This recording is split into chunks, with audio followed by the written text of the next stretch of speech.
Hər vaxtınız xeyirli olsun. Gəlin sizinlə mövsüm salatlarının ən dadlı, ən ləzzətlisi olan badımcan salatını birlikdə hazırlayaq.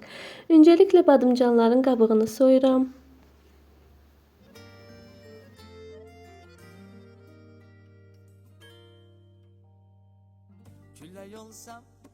Badımcanlarım soyuldu və onu bu ölçüdə doğrayıram. Siz istədiyiniz formada doğraya bilərsiniz.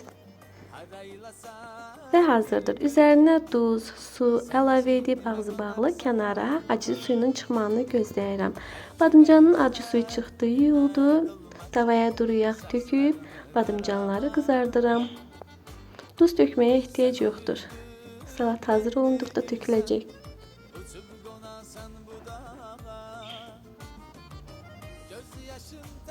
Badımcanlar qızardı. Üzərinə mətbəx salfeti qoyulmuş qaba badımcanları əlavə edib yağın çəkməsini gözləyirəm.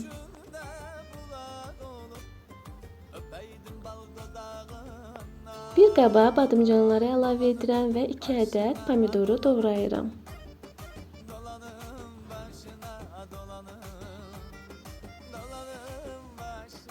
Və hazırdır. Cəfərini doğrayıram, onu da əlavə edirəm. Qozu doğrayıb əlavə edirəm salata. Sarımsağı da doğrayıb əlavə edirəm və üzərinə mayonez, duz, qara toz biber əlavə edib yaxşı qarışdırıram. Siz də hazırlayın, siz də bu ləzzətdən dadın. Kanala abunə olmağı, like etməyi, kaydetməyi unutmayın. İzlədiyiniz üçün hər birinizə təşəkkür edirəm. Sağ olun.